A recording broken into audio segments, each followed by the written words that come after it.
Welcome to the SaaS Channel Playbook, where we talk about best practices for channel sales leaders. I'm your host, Angus Robertson, a fractional CMO with Chief Outsiders. My co-host is Teresa Carrigal, founder and CEO of Achieve Unite. We've got an awesome topic today. We're talking about managing up, and we've got some pretty awesome speakers too. I'm looking forward to hearing from Mr. Walsh and the things that he's learned over the years. He's got a few scars to prove it. So excited to hear about that. But without further ado, let's get to the panelists. Jackie, welcome. Thank you. Thank you. So tell us a little bit about yourself, and I guess you're with Auvik. I understand you're the CMO of Auvik, right? I sure am. Yes, I have been working with the fabulous team at Auvik for the last 8 years, and we have had a ton of channel adventures over that period of time. We've grown up in the channel, so it's been a big part of our go-to-market strategy. And yeah, just as way of background, Auvik is a company that has software for IT professionals to help them better manage both their client and their internal networks. So yes, we've had lots of fun building out our company and working with our very diverse channel. And you had a pretty significant milestone recently, a nice money raise that just came across, right? Yeah, so we try to not focus on the financial raise aspects of the business. We're all heads down, really trying to focus on creating value for customers. That's our primary initiative, obviously. But yeah, it's really nice to get that validation that what we've been building is of value to not just our customers, but also the financial community. They're seeing the success that we're having and investing in the company for us to be able to grow and service even more customers. That's terrific. And Ryan, as channel chief at Pax8, you've been through a similar journey, building Pax8 up from a young startup and getting some of those validation and milestones along the way too.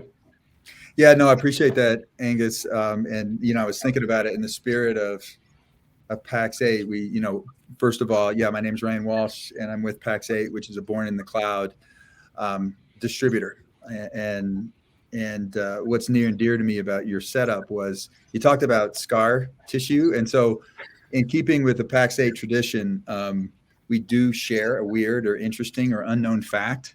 And in light of that theme, which I'm a theme person, the weird fact is I tore both of my Achilles tendons.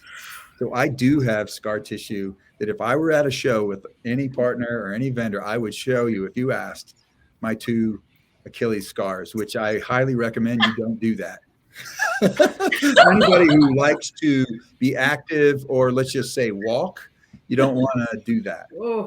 Yeah, but they're healed now. You're healed now. You're healed now. And it's really cool story.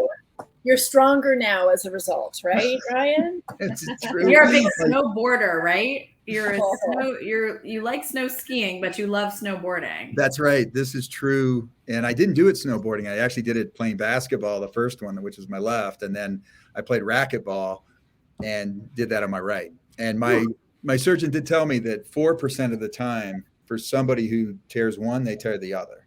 Oh, interesting. So I was in 4%. So you're of the elite group. Unlucky 4%. But yeah, I love the topic today to talk about some things that, we've learned along the way, building Pax8, which is involving service. We really have two customers: servicing our partner community and serving our vendor community, and how to do that right, and what we learned about what didn't work. So I'm happy to talk about that today. Great. Well, it's awesome to have you, Ryan and Jackie. Thank you for being here. And Teresa, tell us a little bit about yourself. You're also looking after a startup that's been growing well and one of the influencers in the channel. Yes, and I think Jackie was one of our very early clients. Thank you. And I was just going to say, Teresa was like the wind beneath our wings as we were getting our channel program off the ground. So yeah. Thank you. Yeah, several years later, we are a growing company. We just earned our WEBNC certification. We have an education practice and a growing consulting practice. And pretty soon we're going to be announcing something very exciting related to PQI, Partnering Quotient Index.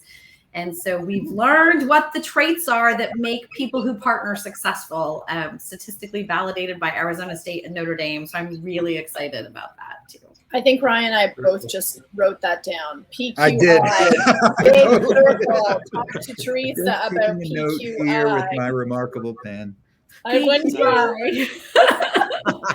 More to come on PQI. It is very relevant to the conversation we're going to have today too.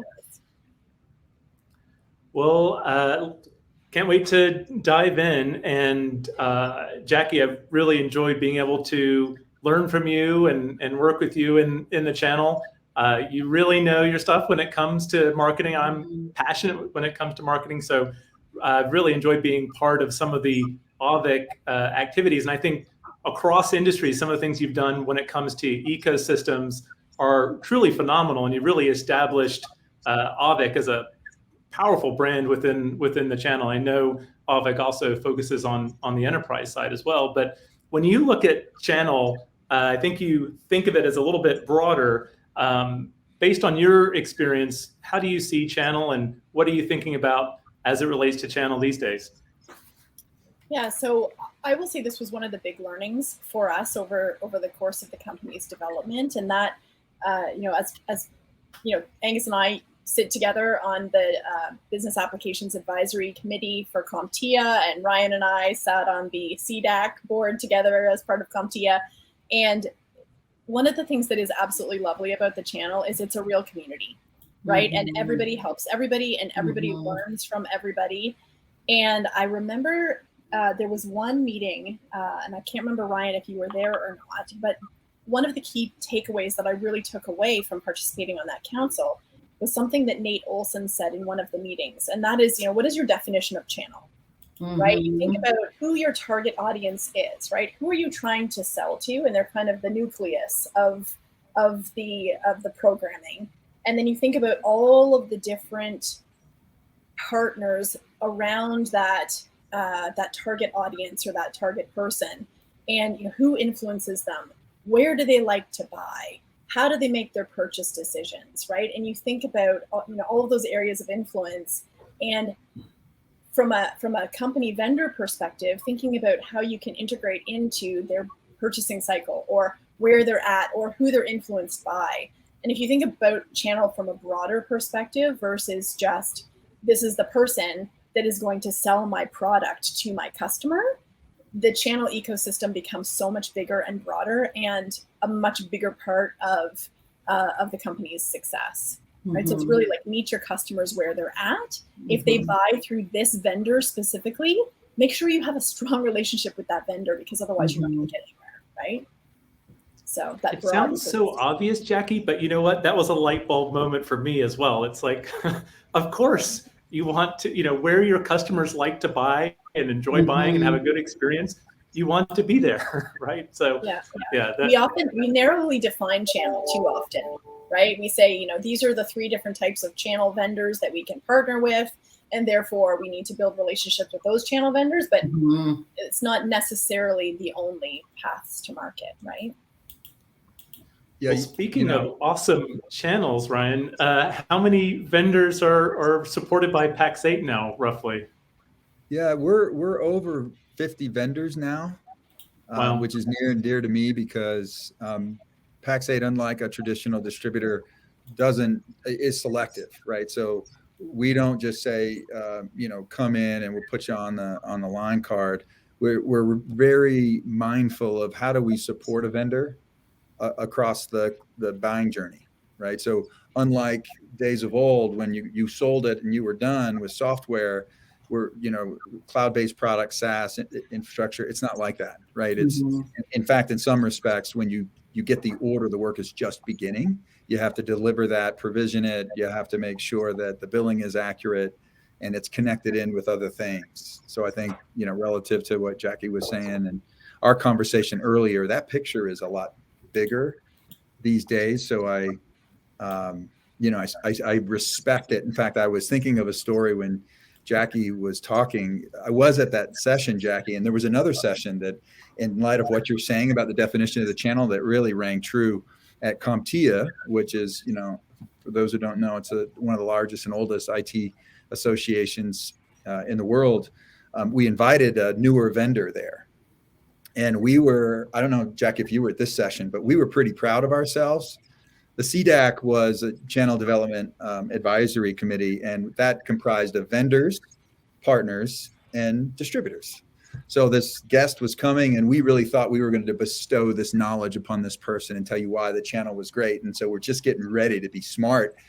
And the first question they asked was, why do I need you? And we were jolted. We were knocked out. We're like, what? What do you mean? How important this is? So defining it is so important, Jackie. That's what came to mind when you said that, which is, you know, it's okay for someone to be skeptical about, well, how does this help me? What does it mean to me, in our company? And how do we do this right? And starting at that question was really a healthy one. That person, by the way, did come back a year later and said, I get it now.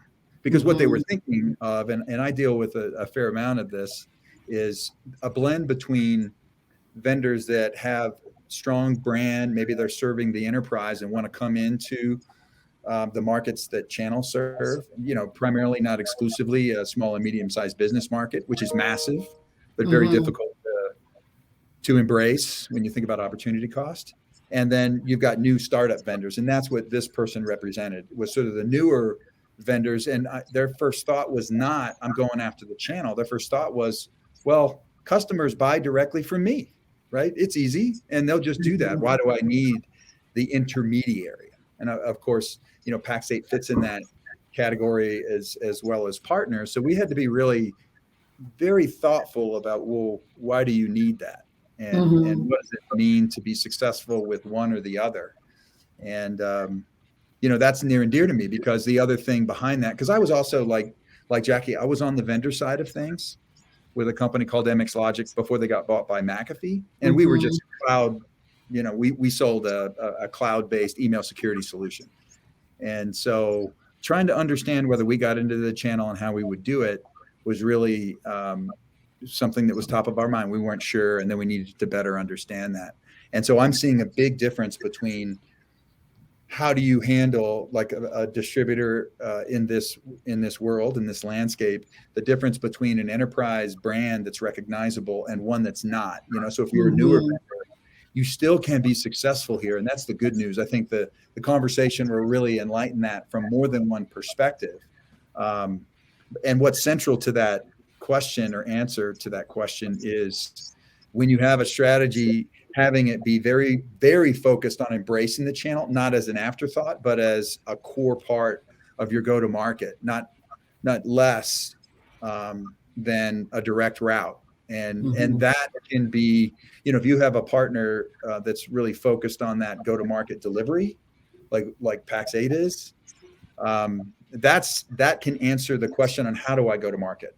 And so if you're an enterprise vendor, a lot of that conversation looks like, well, I want to achieve and access this SMB market by utilizing a channel, and that allows my sales reps to move up market, but we still have to coexist and work together. Whereas if you're a newer vendor and you're trying to go to market, the good news is that you still can, even without your brand being recognized, because so much of it is, how do you convey to the channel market that you're focused on that market in terms of delivery? And if you check that box, despite your brand not being very well known, you can utilize third-party partners like a Pax8 to help you come into the market, and that's really valuable. And I think important. I wish I would have known that as a sort of a born in the cloud vendor that didn't start in the channel. I wish I knew that. So Ryan, just riffing off what you said there. Sorry, am I okay to speak? No, go for it. Yes, please. So one thing that you really highlighted there that I think is important for people to think about is that value exchange, right? And in terms of the managing up conversation, right? You mentioned, Ryan, that people sometimes think of channel as an afterthought and not necessarily part of their core go-to-market strategy, which can be very detrimental in terms of the overall success of the programming, but really understanding that value exchange. And it goes both ways, right? So the vendor might come to you, Ryan, and say, hey, what's the value of us working with Pax8? Tell me why we should sell through the channel. But the vendor also needs to think, what's my value to the channel partner that is going to be reselling my product, right? Because I think a lot of vendors start going into the channel prematurely. They're not ready to go into the channel. They don't recognize that they also need to deliver value to their partner. And then they don't get the airtime, or they don't get the buy-in from the channel partner, and the channel program is less successful than it could be if both parties really truly understood that value exchange, right? So transparency and really understanding value on both sides, I think, is super key. And the business proposition to the partner depends on the partner type. And often companies early on mix up, oh, I'll just replace the word customer with partner and it's the same proposition. And they're completely different propositions. So I completely agree with you, Jackie. And I can't lie, every time I look at you, I think of our polar bears that my boys have around our house. So I just want to do a plug for the polar bears. I have big versions as well. Yeah. Love it. Yeah, very true. Good. Well, I was just going to say it's, I worked for a public company that was 500 million in revenue, selling into telecom, and then 2 SaaS startups before getting into the channel and being educated. And it's surprising how many companies don't step back and make that really deliberate decision about how they're going to market and why they're making that decision. It sounds so obvious when you speak about it, Ryan and Jackie, but I didn't think about that, and that was for years of my career. And I think it's so easy to forget to step back and really make a deliberate decision about what you're doing from direct, indirect, and what the value is of doing each. And to your point, Ryan, when you're a startup, it could make all the difference for your growth if you're able to validate your go-to-market and really turn on that flywheel earlier with the right channel partner. Yeah, you know what's interesting about it too? I've heard somebody that taught me about the channel. It's like, you know what? And it stayed with me, which is, there's a practical nature to it that I think is understandable. You can have a C-level conversation about it, Jackie, especially around what you said, which is we should be able to have a value exchange conversation. And I think more than ever, that is what you have to do in answering the question of what does it mean to me? But I really believe that there is something that comes with the living and learning it, the nuance to the channel that needs to be married with sort of this practical, it's almost like, there's a quantitative perspective that you could articulate and say, well, with appropriately defined value exchange, there's economics that can allow this indirect community to support a vendor in reaching an end customer, right? So that makes sense. But what you were all talking about is like the experience and maybe some of the scar tissue comes around maybe misunderstanding the nuance of what's been said here with that's what you triggered for me, Angus, which is, it is the nuance about, and the difference that Teresa was capturing is just because you sell to your customer doesn't mean that all the marketing that you got would work for a channel community that needs to interact with that customer. And so having a value exchange conversation and then knowing exactly how that partner sort of participates in this delivery is a big part of where a lot of learning is coming from. And Angus, when you said that, I thought, some of the misunderstanding that we see is the expectation that you can just pivot and say, I'm going to do it. And then, the flywheel starts turning. It's not like that. That's where a lot of scar tissue and learning came from. And somebody who was wiser and been in the channel before I was told me that. It's like, hey, if you don't give enough time for that to actually turn, you just don't drop product into it. You just don't. The notion of the influencer and the referrals and, there's different types of channel partners now. And this ecosystem that I think has really matured, make it easier with a high marketing engine to get some of that going. And it's an easy muscle versus the services muscles and some of these others that are much, retention and partners and high transaction oriented partners. Those are much deeper muscles, right? That have to get built over time. Yeah, that's an excellent point, Teresa, right? And so really thinking about your product and the sales cycle that is required for your product. Is your product super complex? If it's super complex, then you're either going to invest a ton of time at the beginning, making sure that your channel partner has that deep knowledge to be able to do the full sales cycle, or you're going to really leverage your channel partner as the referral engine, right? And in Avic's case, a lot of our channel partners are really just that referral engine that then pass into our direct sales channel to be able to actually complete the transaction and the ongoing customer relationship. We do have some channel partners that do the full from beginning to end, but a lot of our channel partners are primarily focused on that referral piece. Yeah, it's a big growing piece, and it was important, but before COVID, it accelerated. You know, the faucet turned on high during COVID as it relates to influencers and referrals. Absolutely. Well, we lost a lot of our ways of developing relationships. Right. I mean, we used to be able to go on the road and meet people all over the place, and we had to replace those activities with how do we build that personal connection? How do we build trust? And a lot of that comes from who you're working with, who you know, who can introduce you, who can open those doors, right? So we've really done things like build out our affiliate programming and build out referral programs and things like that to really capitalize on other people's relationships. I mean, that's really the value of the channel, right? Is harnessing your horse or whatever it is, hooking your wagon, that's it. Hooking your wagon to the polar bear. I've already developed those relationships. That's great. That's good. And Jackie, as you've evolved your channel strategy, especially given the crazy year or two that we've just been through, it always feels like it's about to end, then it never quite ends. So hopefully we're just coming through the end of it. Have you had any key learnings, and would you describe your go-to-market relative to channel as different? Any wins or successes there?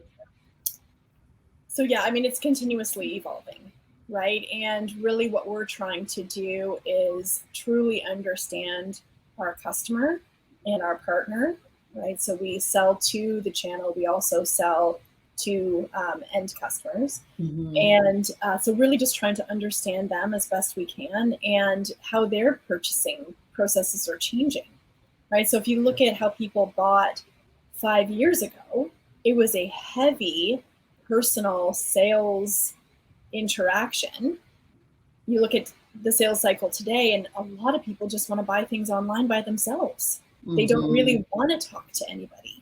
So how do we evolve our go-to-market motion to make sure that we're servicing people the way that they want to be serviced, right? So we're exploring, not just the channel side of things, but also how do we really enable our customers to self-serve in the places where they want to self-serve, right? If they want to buy through a marketplace, we better make sure that we're in a marketplace and that it's a fully automated process. The provisioning and billing, as Ryan mentioned, is all centralized. They want to keep it simple, right? So you want to try to find a channel vendor that can provide you with that marketplace and that centralized way of operating to simplify the process for your end customer. Some people want to buy direct from your website. Some people still want to talk to your direct sales team. So it's really, taking a look at your business and how your customers want to buy, and then building the channel muscle around where it can add value.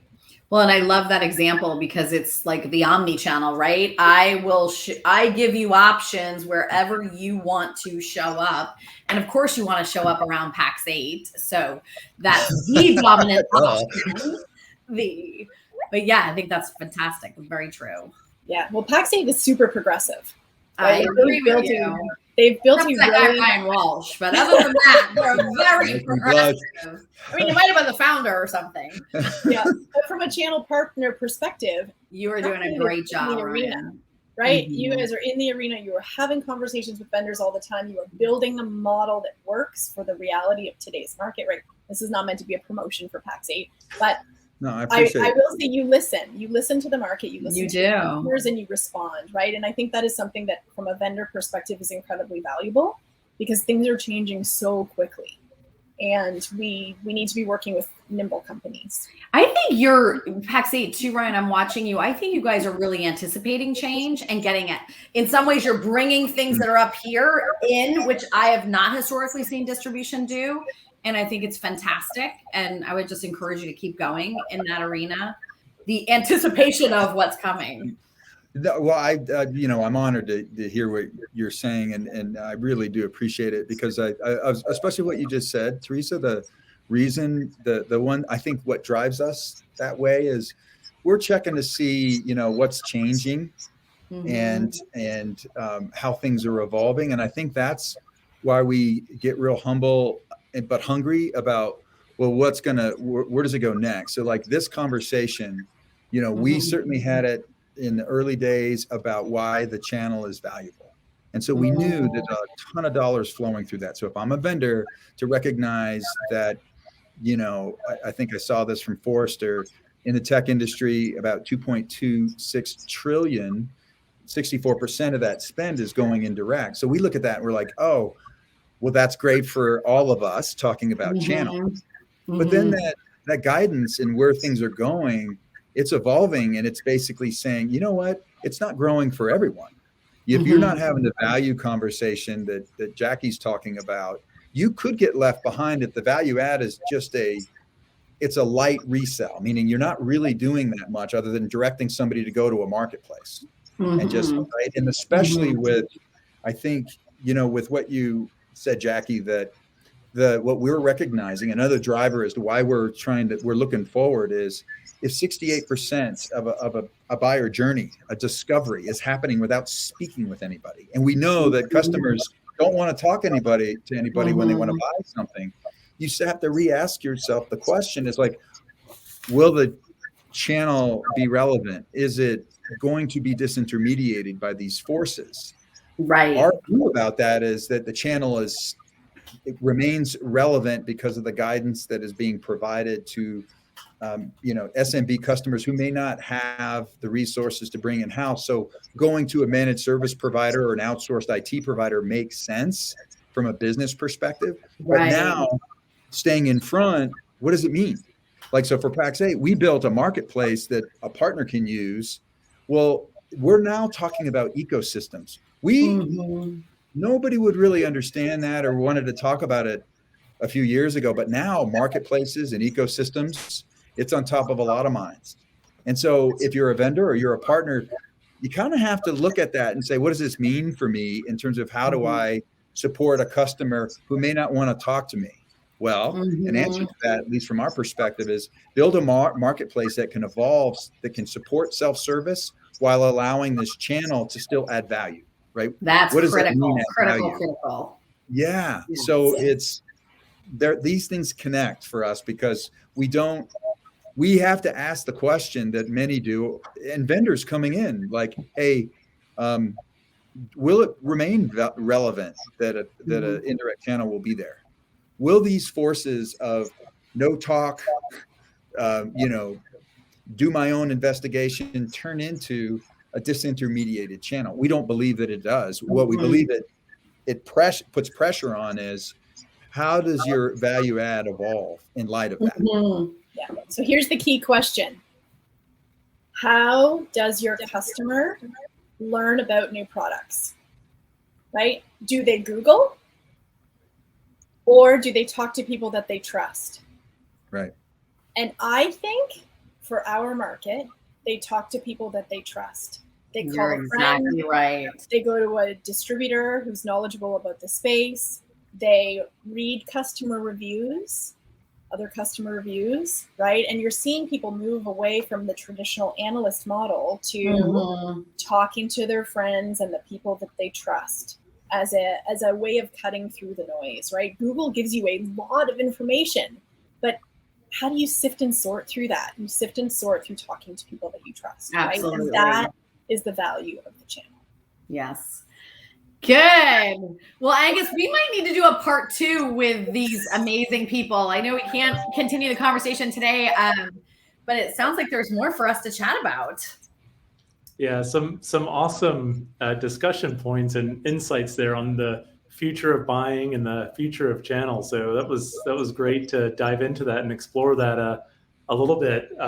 So as we wrap up here, Teresa, any advice for SaaS channel or SaaS vendors looking to expand in the channel, and how to engage with their executives, or any key takeaways?